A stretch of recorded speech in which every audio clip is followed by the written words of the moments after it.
आमेर में एक फारसी भाषा का अभिलेख मिला है। कौन सी भाषा का मिला है? उसके अंदर लिखा हुआ कि भगवंत दास का पुत्र था। किसका पुत्र था? वरना क्या है, मैं कंफ्यूजन किया। कंफ्यूजन ये है कि खूब सारी जगह पे लिखा जाता है कि इसके पिताजी का नाम था भगवान दास। क्या नाम था? तो हिस्ट्री बड़ी कंफ्यूज हुई कि यार भगवान दास था, भगवान दास था, क्या दोनों अलग अलग आदमी थे या एक ही आदमी के दो नाम है? और यदि अलग अलग है दोनों का क्या रोल है? पर वो अभिलेख साफ साफ ही कह देता है कि नहीं, भगवंत दास ही था बंदे का नाम और भगवंत दास का ही बेटा था। तो आपको भी कभी कोई पूछे कि यार तुम हिस्ट्री पढ़ते हो, लोग बताओ, देखिए भगवान दास था, भगवान दास, आपको भले कोई होगा, आमिर वाला अभिलेख साफ साफ उसको क्या कहता है? भगवान दास। तो अपने क्या मान लेना चाहिए? भगवान दास का पुत्र था। इस अभिलेख में कछवाहों को कहा गया रघुवंश तिलक। क्या कहा गया? तो कोई पूछे कछवाहों को रघुवंश तिलक कौन से अभिलेख में कहा गया? तो 1589 में भगवान दास की डेथ होती है, तब ये बाहर था कहीं। 1590 के अंदर ये यहां पर राजा बनता है, वैलेंटाइन डे के दिन, 14 फरवरी 1509। और जब ये राजा बनता है, राजा बनते अकबर इसको 5000 का मनसबदार बनाता है। कितने का मनसबदार बनाता है? कितने का मनसबदार बनाया गया? फिर मैंने दिन बात बताई थी, 1605 में अकबर मृत्यु शैया पर पड़ा हुआ है, मरने वाला है अकबर, और अकबर ने मान सिंह को कहा था कि अगला राजा बनाना है खुसरो। किसको बनाना है? और जहांगीर अकबर के जाके पैर पकड़ लेता कि पिताजी ऐसे मत करो, मैं वैसे दारू पी पी के मर जाऊंगा, मेरे बाद कौन बनेगा? खुसरो, लेकिन जब तक जीवता हूं तब तक मुझे क्या बना दो? राजा। और अकबर ने मान सिंह को बुला कहा कि मान सिंह, डिसीजन थोड़ा चेंज है, खुसरो को नहीं बनाना, किसको बनाना है? और मान सिंह ने कहा हालात बदल दिए, जज्बात बदल दिए, ये क्या मतलब हुआ? अब हम खुसरो की तैयारी कर चुके हैं, अब हम किसको बनाएंगे?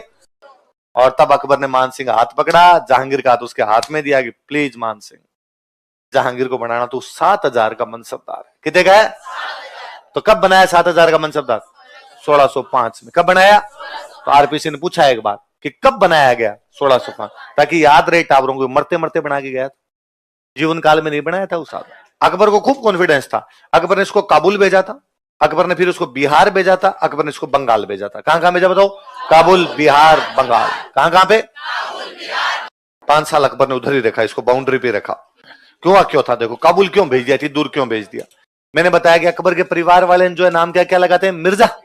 वहां एक अकबर का को सौतेला भाई है, उसका नाम है मिर्जा हकीम। क्या नाम था? मिर्जा हकीम। अच्छा, अकबर क्या था? थोड़ा लिबरल हो गया था, हिंदुओं को भी सेनापति बना रहा है, और कोई हिंदू जो कोई पंडित जी है उनसे भी मुलाकात कर लेता है, बातचीत कर लेता है, वेदों वगैरह की बातचीत भी पूछ लेता है। जो जो कट्टर मौलवी टाइप के लोग थे, उन्होंने कहा कि अकबर तो हिंदू बन गया, अकबर काफिर हो गया, और अकबर को अब राज करने का कोई भी अधिकार, और उन्होंने इस मिर्जा हकीम को चढ़ा दिया। मिर्जा हकीम काबुल रहता था कि मिर्जा हकीम बादशाह तू बन, असली मुसलमान तू है। अकबर अब मुसलमान बचा ही नहीं, और मिर्जा हकीम ने खुद को काबुल में क्या घोषित कर दिया? बात। और उसने कहा मैं दिल्ली पे कब्जा करूंगा, और ये वहां से रवाना हो गया। तो अकबर को लगा कि ये कहीं आगे आ गया तो एक कट्टर टाइप के लोग और इसके साथ में जाएंगे और अपना तख्ता पलट करेंगे, इसको वहीं रोका जाए। तो अकबर ने मान सिंह को भेजा कि मान सिंह जा और मिर्जा हकीम को रोक। अकबर ने मान सिंह गया, मान सिंह जाके मिर्जा हकीम को इतना कूटा, ये भाग ही गया। फिर इसने अकबर कहा भाई हो गया तेरे भाई का काम। तो अकबर ने कहा वहीं रहे यार थोड़ी देर। अफगानिस्तान में समस्या ही है, अफगानिस्तान थोड़ा स्वतंत्र प्रवृत्ति का देश। कैसा देश है? पहाड़ों का इलाका होता, पहाड़ों में रहने वाले लोग कभी भी किसी की अधीनता स्वीकार करने के लिए तैयार ही नहीं हो। पहाड़ों की ज्योग्राफिकल कंडीशन ही ऐसी होती है कि पहाड़ वाला हमेशा स्वच्छंद रहना चाहेगा, इंडिपेंडेंट रहना चाहेगा। आप मेवाड़ देख लो, आप महाराष्ट्र में शिवाजी देख लो, आप अफगानिस्तान वालों को देख लो, उधर वो पठान थे, वो कहते भाई साहब अपने किसी के बेंडर में रहना। और देख लो अमेरिका जैसा शक्तिशाली देश 20 साल बैठा रहा। कितने साल बैठा रहा? 2001 से 2021, 20 साल तक उधर ही था अमेरिका, 2020 तक लगभग। फिर भी अफगानिस्तान नहीं माना।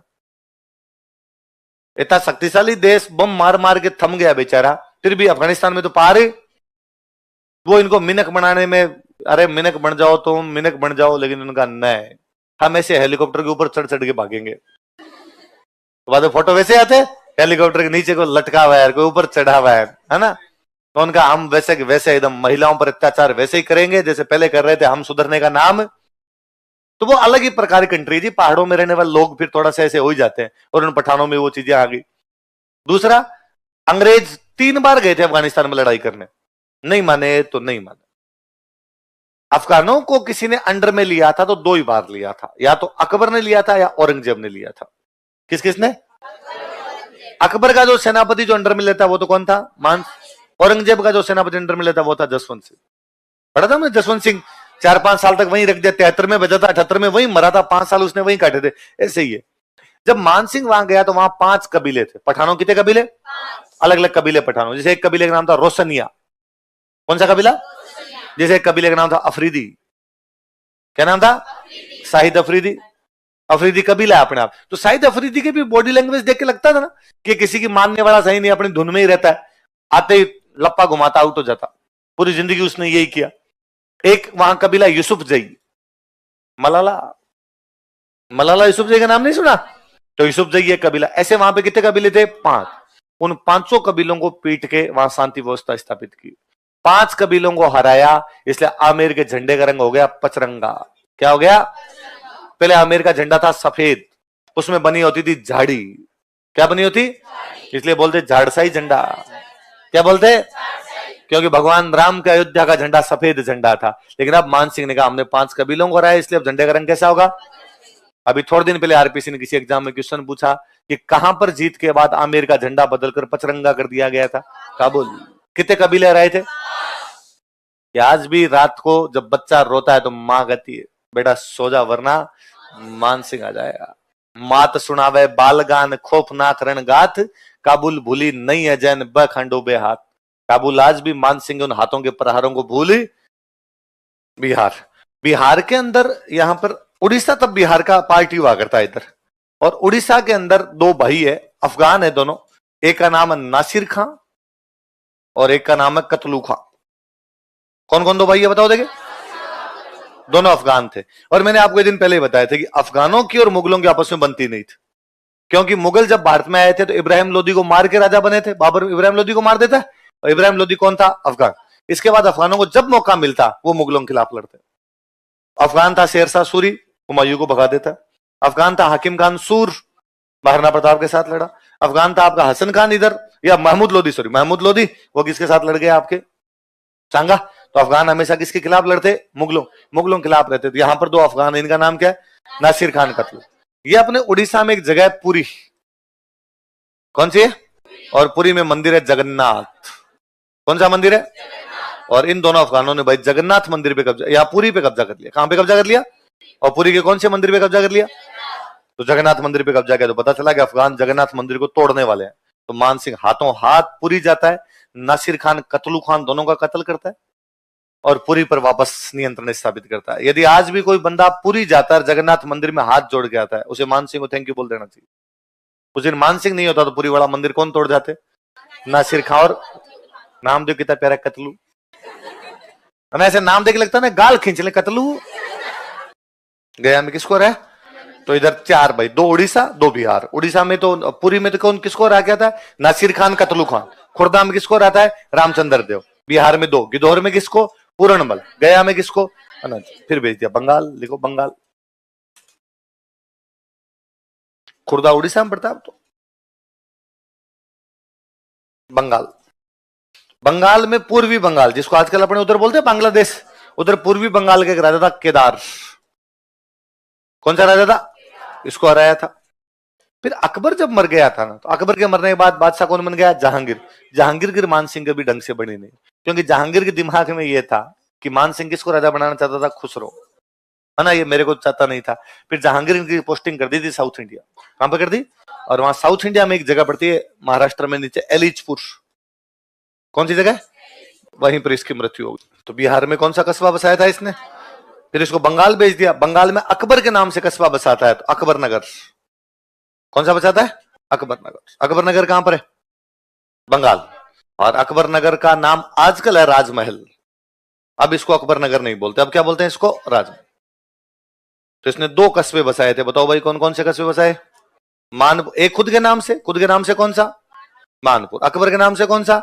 अकबर नगर। अकबर नगर को आजकल क्या कहते हैं? राजमहल। मानपुर कहां पड़ता है?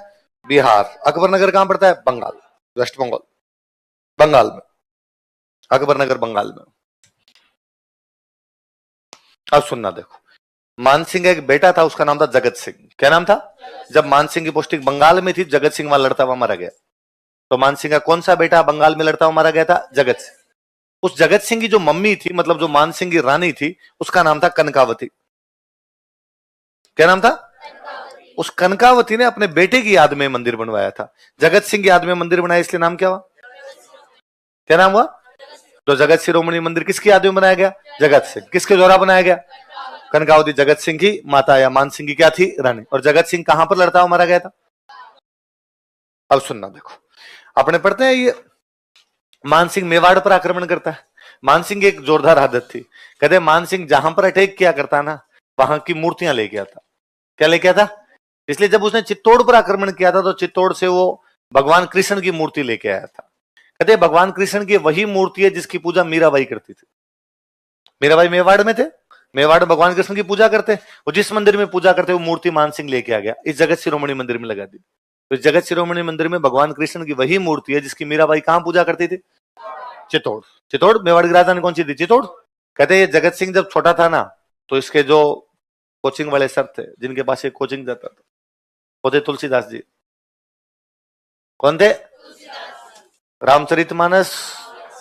तो तुलसीदास जी इसके ट्यूटर थे। तुलसीदास जी अपने यहाँ जयपुर में जगह पड़ती है गलता जी, कौन सी जगह? यहाँ 3 साल तक रह के गए थे, बताते हैं। तब जगत सिंह उनके पास डेली ट्यूशन जाया करता, शाम को 3 से 7। जगत सिंह के ट्यूटर कौन थे? है ना? तो इससे याद रखने वाली बात यह है जी, कोई पूछे तुलसीदास जी कौन से बादशाह के समकालीन थे? अकबर। किसके थे? याद रहेगी ये बात। तो कहते हैं एक बार अकबर को यूं लगा कि यार तुलसीदास जी को अपने दरबार में बुलाना चाहिए, इंटेलिजेंट आदमी, इनको अपने दरबार में बुलाते हैं। इसलिए अकबर ने अपने 3 मंत्री भेजे कि जाओ तुलसीदास जी को बुला के लाओ। मान सिंह, अब्दुल रहीम खाने खाना और टोडरमल। किस किस को भेजा? अब्दुल रहीम खाने खाना तो याद आ गए, रहीम जी। रेमन धागा प्रेम का मत तोड़ो छिटकाए, टूटे से फिर जुड़े नहीं जुड़े। वो रहीम जी। टोडरमल याद आएगा, निर्मला सीतारमन था अकबर का, वित्त मंत्री था, और मान सिंह हो गया। तीनों गए तुलसीदास जी के पास, और तुलसीदास जी कहा कि महाराज तुलसीदास जी, अकबर ने याद किया, पधारिए अकबर के दरबार में, अकबर आपको मनसबदार बनाएगा। क्या बनाएगा? क्या बनाएगा? तब तुलसीदास जी उनको कहते हैं कि हम चाकर रघुबीर के। क्या कहते हैं? चाकर मतलब? रघुवीर मतलब भगवान श्री। हम चाकर पट्टो दियो दरबार। बोलो देखो, वो जो दरबार राम जी उसने पट्टा दे रखा है भाई, मनसबदार बना, जमीन मिलती तो ताम्रपत्र मिलते, तो मेरे को तो पट्टा दे रखा उन्होंने। हम चाकर रघुवीर के पट्टो दियो।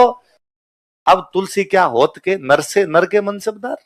अब तुलसी क्या किसी आदमी का मनसबदार बनेगा? अब तुलसी क्या होंगे? नर के मनसबदार। क्या तुलसी किसी अकबर जैसे आदमी का मनसबदार बने? मैं भगवान राम का मनसबदार हूं, वहां से पट्टा लिखा हुआ है, वहां से मनसब मिला हुआ मेरे को, और मैं ये नहीं करता है, दरबार बरबार नहीं जाऊंगा। अकबर के पास गए तीनों, अकबर ने कहा हाँ भाई क्या हुआ? भाई वो मना कर रहे हैं, संत आदमी, वो कर रहे हैं बादशाह के दरबार में, मेरा क्या काम? अकबर ने कहा इतनी औकात उसकी, पकड़ लो। अकबर ने सेना भेजी और कहते हैं तुलसीदास जी को पकड़ के ले आए और जेल में बंद कर दिया। तो बड़ी बातें आती तेरे को, रघुबीर का चाकर है, उसका पंचायत ज्यादा नहीं करता है। फतेहपुर सीकरी राजधानी थी अब अकबर की। कहां राजधानी थी? आगरा के पास फतेहपुर सीकरी। अकबर वहां शिफ्ट हो रखा है, तुलसीदास जी बंद है जेल के अंदर। एक रात अचानक फतेहपुर सीकरी के महल में जहां अकबर सो रहा था, बंदर आक्रमण करते हैं। लाल मुंह वाले बंदर, चारों तरफ आक्रमण, जो सामने महिलाएं बच्चे उनके थप्पड़ मारे खींच, त्राहिमाम त्राहिमाम चारों तरफ। और अकबर नींद से उठ के बाद क्या हो गया, और गए बंदरों ने अटैक कर दिया, और ये महिलाओं को और बच्चों को जो आ रहा है उसके थप्पड़ मार मार के जाए। अकबर ने बंदूक लाओ मेरी अभी के अभी। अकबर ने बंदूक ला के और एक बंदर पे निशाना चलाया, बंदर की गोली लगी लेकिन उसके कोई असर नहीं पड़ा। उल्टा आया, उसने बंदूक छीनी, उसने अकबर के थप्पड़ मार। इतने में रहीम जी बिना चप्पलों के नंगे पैर दौड़े दौड़े आए, और अकबर को आगा बादशाह अकबर फटाफट तुलसीदास को बाहर निकाल, उस आदमी को बाहर निकाल दो। अकबर ने कहा अरे का मैं कह रहा हूं एक बार बाहर निकाल, जब तक वो बाहर नहीं निकलेगा ये बंदर ऐसे कैसे करेंगे, एक बार तो उसको बाहर निकाल। अकबर भागा भागा गया, उसने जाकर देखा कि एकदम दुबला पतला सा एक ब्राह्मण अपनी चोटी बांधे हुए पीछे, आंखें बंद किए हुए जोर जोर से बोल रहा था, जो 7 बार पाठ कर कोई छुटही बंदी महासुख होई, जो ये पढ़े हनुमान 40। जो 7 बार पाठ कर कोई छुटही बंदी महासुख होई, जो 100 बार पढ़ लेगा वो जेल से छूट जाएगा। तुलसीदास जी जेल से बाहर आए, बंदरों पता नहीं कहां के कहीं चले गए, कोई पता नहीं चला। हनुमान जी का आशीर्वाद। तो कहते तुलसीदास जी ने उस दिन जेल में बैठ के हनुमान चालीसा रचा था। क्या रचा था वहां बैठ के? वो तुलसीदास जी किसके ट्यूटर थे? जगत सिंह। तुम कहानी में मूल बात तो भूल, तुम्हें मैं आगे से कोई कहानी नहीं सुनाऊं, मूल बात तो तुम्हारी याद रहती नहीं, तुम उधर चल जाते। हाँ बंदर आ गए। मैंने अभी बताया कि मान सिंह जहां जाता वहां जीतता, वहां से क्या लेके आता? मूर्तियां। चित्तौड़ जीता तो चित्तौड़ से क्या लेके आए? भगवान कृष्ण की मूर्ति। केदार, पूर्वी बंगाल के राजा केदार को रहा अभी हम लिखा, और वहां से मूर्ति लेके आए शिला माता। किसकी लेके आए? तो पूर्वी बंगाल के राजा केदार को हराकर मूर्ति लेके आए, आमेर में स्थापित करवाई थी। आमेर के कछुआओं की कुल देवी कौन सी? जमवाई माता। लेकिन उनकी इष्ट देवी कौन सी? कौन सी है? चलो, आमेर की कछुआ वंश की क्या है? कौन सी माता जी? शीला माता।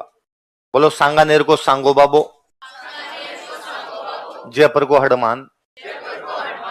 दोबारा बोलो, क्या लाइन है? सांगानेर को सांगो बाबो, जयपुर को आमेर की शीला माता, लियो राजा मान। अब पूरा दवा बोलो, सांगानेर को सांगो बाबो, जयपुर को हडमान, आमेर की शीला माता, लियो राजा।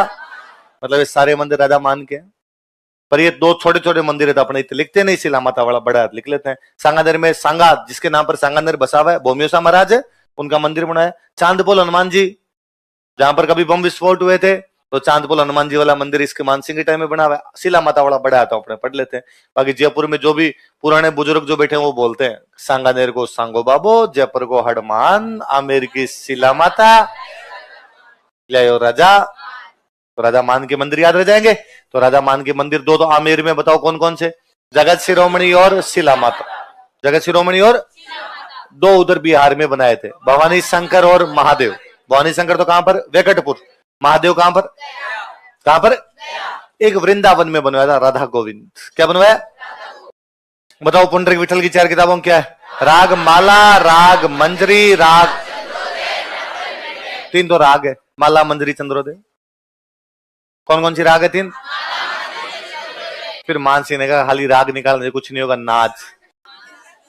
तो उसने कहा थोड़ा मैं डिसीजन लेने में टाइम लगाऊंगा, फटाफट डिसीजन ले। तो उसने ले लिया कि नाचूंगा मैं। तो कौन सा डिसीजन लिया? नर्तन निर्णय। कौन सा लिया? तो 3 तो राग है, कौन कौन सी? माला मंजरी चंद्रोदय। नाम बताओ दोबारा। और किसका निर्णय लिया?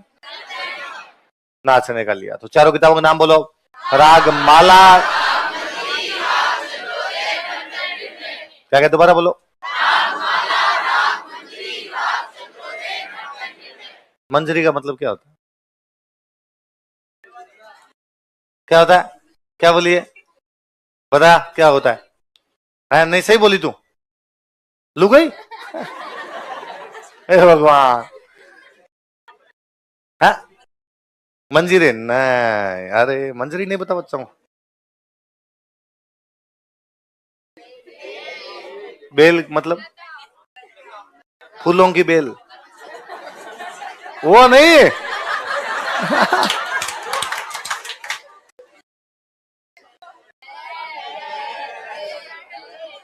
अलग अलग है।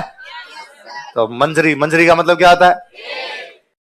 वैली किस्म रुखमणी री, लंबी कविताएं है ना, लंबी लंबी बेल जैसी कविताएं, इसलिए नाम क्या होता है उनका? वैली।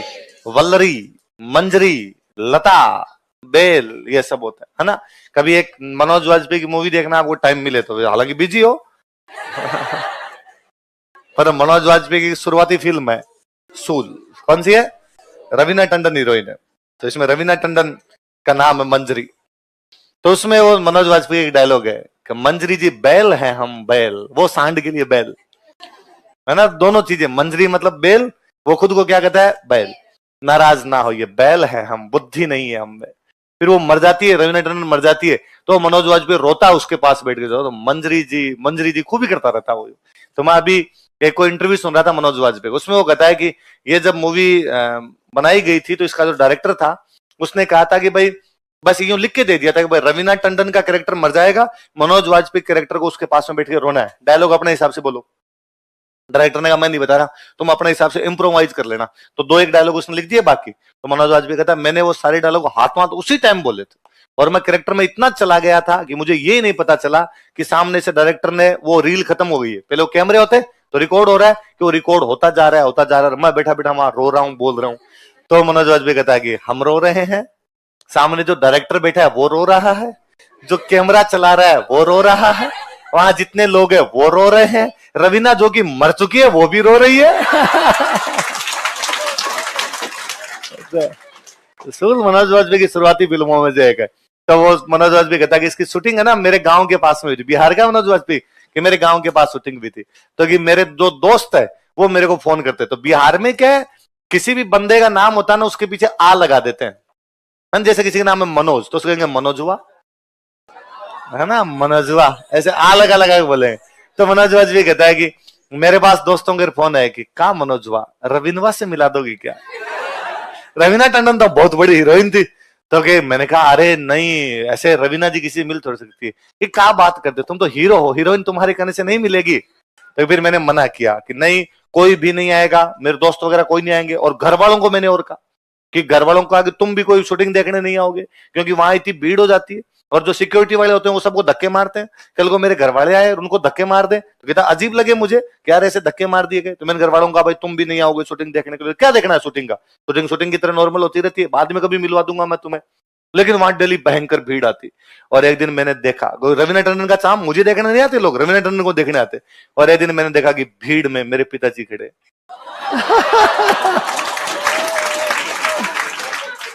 बूढ़े भारत में आई फिर से नई जवानी थी। तो आप पक्की देखना सूल मूवी, तो आज ही देख लेना, आप देख लोगे? चलो 2 राइटर और लिख लो। तो है अभी उपनिषद गंगा देख रहे हो, वो तो 20-20 मिनट के शायद। कितने देख लिए उसके? 25 देख लिए। अरे वेरी गुड। थो पंडित विठल किताब, अरे नहीं, उपनिषद गंगा ज्ञान की बात नहीं है, क्यों फील होता है कि हाँ यार हम भारत में पैदा हुए हैं।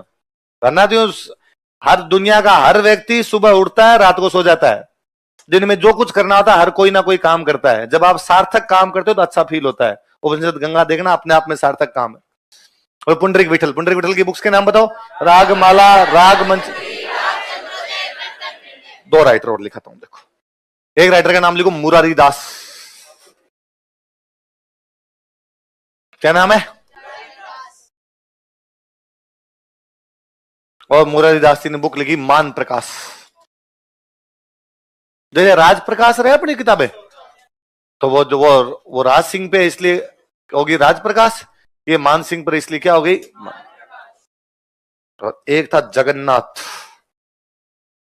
राइटर, और जगन्नाथ ने बुक लिखी मान सिंह कीर्ति मुक्तावली। कौन सी बुक बताओ देखिए?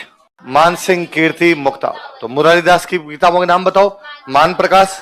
और जगन्नाथ की किताब का नाम बताओ। मान सिंह कीर्ति मुक्ता। पुंडरीक विठल की चारों किताब बताओ दोबारा। रागमाला, राग मंजरी, राग चंद्रोदय। मुरारीदास की, जगन्नाथ की, लिखो मान सिंह की उपाधियां। इतना बुआजी बड़ा कोने। टाइटल्स ऑफ मान सिंह। मान सिंह की उपाधियां। एक उपाधि थी मिर्जा राजा। क्या उपाधि थी? देखो मैंने अभी आपको बताया था कि भाई मिर्जा अकबर के परिवार की उपाधि थी। अकबर ने लगाना क्या शुरू कर दिया? बादशाह। फिर वो जो कोई उनका खास राजा होता ना उसको उपाधि देते मिर्जा राजा, ताकि उसको फील हो कि देख यार हमने हमारी उपाधि तेरे को दे दी। तो मिर्जा राजा की उपाधि दिया करते। एक उपाधि दी गई फरजंद। क्या उपाधि गई? फरजंद का मतलब होता है बेटा। फरजंद का मतलब क्या होता है? तो अकबर कहता है भाई तुम मेरे लिए फरजंद, मेरे बेटे के समान है। तो क्या क्या दो उपाधियां दी गई बताओ देखे? मिर्जा राजा और फरजंद। बाकी कल पढ़ेंगे।